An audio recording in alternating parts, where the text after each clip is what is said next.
Olá pessoal, tudo bem? Hoje nós vamos falar sobre herança e testamento. Claro que de forma breve num bloco aqui, para gerar mais curiosidade e a gente trabalhar mais assuntos futuros, vocês apontem os temas. Aliás, esse tema aqui que eu estou vindo gravar agora é um ponto que foi um dos seguidores aqui do canal que me solicitou, certo?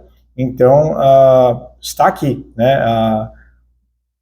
Meu nome é Leandro Canavarro, sou advogado, né, graduado em Direito, mestre em Direito, apaixonado por esses temas de direito de família, de patrimônio, adoção, gosto muito de falar sobre esses assuntos, de trabalhar esses assuntos. E aqui, cumprindo o meu propósito, né, de forma breve, vou ao ponto. Mas se você está gostando, compartilhe, se inscreva no canal, isso me auxilia também a continuar produzindo. Agradeço todos os comentários que venho recebendo até então, certo? Vamos lá. Pessoal, então, herança e testamento, tá? Por que herança e testamento? Porque nessa sequência de vídeos eu estou trabalhando sempre questões patrimoniais, ligadas com herança, ligadas com partilha de bens, ligadas com divisão de imóveis. Eu estou trabalhando sempre esses temas. Quem está acompanhando desde o primeiro vídeo dessa playlist vai perceber a proximidade desses temas, né? Claro que eu estou trabalhando aqui de forma simples, eu não estou falando em juridiquês, eu estou pensando em você que está estudando esse assunto, que você está procurando entender mais sobre esse assunto, né? Então, aqui o que ocorre? A herança e testamento. Bom, quando temos testamento, o que a gente precisa fazer, tá? Primeiro, a gente pode falar também em outro bloco só sobre o testamento. Mais tarde eu vou falar sobre isso. Mas trabalhando herança e testamento, então falo aqui rapidamente do testamento. Bom, quando a gente tem testamento, presume-se que parte da herança, ou toda ela, já foi destinada. Né? Destinada no sentido de... Toda ela não é possível, mas toda ela desenhada, vamos dizer assim. Toda ela está já desenhada para quem vai. Quem faz um testamento é porque está preocupado em direcionar algo para alguém. Tá? O autor da herança, né, o falecido ou falecida, quando ele faz um testamento, ele quer destinar algo para alguém. Ele quer evitar algum ruído depois da ausência dessa pessoa, né, caso venha a falecer, venha a óbito, quer evitar algum ruído. Então, o testamento serve para planejamento sucessório, familiar, né, planejamento em a amplitude da sua palavra. Vamos lá, Leandro, como assim? Como assim, Leandro? Fala um pouco mais. Ora, quem faz um testamento, ele está planejando o que fazer com o seu patrimônio, ou planejando como conduzir, como deixar, como auxiliar parte de sua família, ou como deixar estruturada parte da sua família, ou todos os familiares, enfim. Então, assim, o testamento ele tem essa finalidade, ele consegue dirigir, né? Acaba que quem faz um testamento pode destinar metade do seu patrimônio para alguém, para uma pessoa em específico, que é a parte disponível. Até falei em um vídeo sobre isso, parte disponível e parte legítima. Então, quem faz um testamento pode pegar 50% do seu patrimônio geral e direcionar para uma pessoa. Tá? Mas e os herdeiros, os demais herdeiros? Os outros herdeiros vão partilhar os outros 50%. Veja como é interessante, né? Então, mas eu posso deixar só para um filho, por exemplo? Pode. Posso deixar para o meu sobrinho, que eu trato como filho? Pode. Posso deixar para o meu cunhado, que me acompanhou na minha vida por sei lá quantos anos e esteve na minha casa me dando suporte por 40 anos? Pode. Né? Eu vi casos assim. Posso deixar para bens para sobrinho, para pessoas importantes da família, ou já vi também algumas situações de relacionamentos múltiplos, deixar para outra pessoa do relacionamento. Então tem questões assim, tá? Essa ponta polêmica, a gente pode falar sobre isso depois. Então, a herança, o testamento é isso, faz parte do planejamento aí, familiar sucessório, né? Deixar e destinar parte do seu patrimônio. Às vezes também tem um caso bem típico assim que a gente comenta.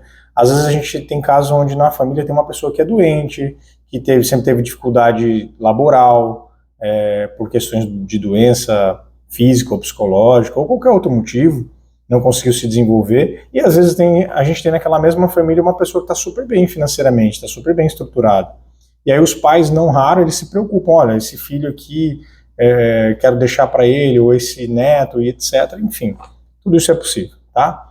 E aí a herança, né? A herança nesse meio do caminho, como é que fica? Como eu acabei de falar, 50% pode ser destinado e fica no testamento, os outros 50% vão ter que obrigatoriamente seguir para os herdeiros necessários. Tá? E quais são os herdeiros necessários? Regra geral são os filhos, né? Cônjuge, quando é o caso, aí tem que destrinchar cada um desses casos, a gente faz em outros vídeos. Mas enfim, a gente tem herdeiros que a gente chama de herdeiros necessários, que a lei determina que o patrimônio tem que ir para eles, né? Então, assim, de forma geral falando, né? Então, esses herdeiros necessários, a regra geral, são os filhos, seguindo a tendência geral. Quando a pessoa não tem filhos, são os ascendentes, o cônjuge, sempre também está nessa linha aí de possibilidade de ser herdeiro, ou não, a depender de algumas situações, regime de bens, né, enfim, tá? Então, aí, o que acontece? Se a gente tem uma herança e a gente tem testamento, primeiro vai ser necessário abrir o testamento, tá? Isso vem sendo... A rigor, tá? Pode ser que no momento que você vai ouvir esse vídeo, não seja mais assim. Então vamos lá, peraí, deixa eu explicar bem, peraí, né, como eu disse aqui agora. A rigor, o testamento precisa ser aberto no judiciário, tá? A rigor. Temos flexibilizações já com relação a isso, onde o testamento pode ser aberto no cartório, né, no cartório extrajudicial, tá? Também não vou aprofundar isso agora, tá? Depois eu faço um vídeo só sobre isso. Então, assim, esse é o procedimento padrão. Como eu disse, volto a frisar, né, para depois não acharem que eu não disse isso é importante. O testamento, a rigor, regra geral, ele se abre no judiciário. Então você tem que protocolar no judiciário, pedindo a abertura do testamento, e ali o juiz vai homologar aquele testamento, verificar os requisitos, está tudo ok, na forma da lei, se foi cumprido, se não há questionamento sobre aquilo ali, e vai homologar aquele testamento para que siga como foi deixado. Tá? Porém, estou frisando isso de novo, o testamento ele está sendo relativizado nesse aspecto. A gente está avançando nisso, e há uma busca, né, das pessoas que trabalham com esse direito, para que esses testamentos também sejam realizados via cartório extrajudicial. Isso economiza tempo, dá celeridade, né, desafoga o judiciário, tem várias vantagens, mas isso ainda está sendo processado ainda. Então, ou seja, é bem possível que essa fala aqui cada vez mais se perceba no dia a dia, né? Então, até que cheguemos a um ponto em que será aceito todos os testamentos extrajudiciais, tá? Então, esse é o ponto que a gente precisa prestar atenção aqui. E aí, a herança, um testamento é assim, vai ter que ser aberto o testamento primeiro no judiciário, e depois esse testamento, tudo ok, né, homologado, você vai, então, abrir aí a partilha, né, a partilha da herança, né, o inventário e a partilha do patrimônio deixado pelo falecido ou pela falecida, tá? E aí, claro, abrir esse inventário vai ser no judiciário, se não tiver acordo, ou extrajudicial, ali no cartório extrajudicial, se tiver acordo, que é sempre mais saudável, tá certo? Então, assim, daqui, gente, olha, eu sei que deve ter gente aqui assistindo com muita dúvida. Daqui, a gente consegue ramificar em inúmeros outros vídeos, inúmeros. É claro que pelo tempo aqui eu vou encerrando, e depois a gente vai falando, mas fiquem à vontade para pedir, solicitar, para mandar mensagens, isso é sempre muito bom, muito rico, tá certo? Um abraço, se você gostou, compartilha, se inscreva no canal, dá um like aí, um abraço, até breve.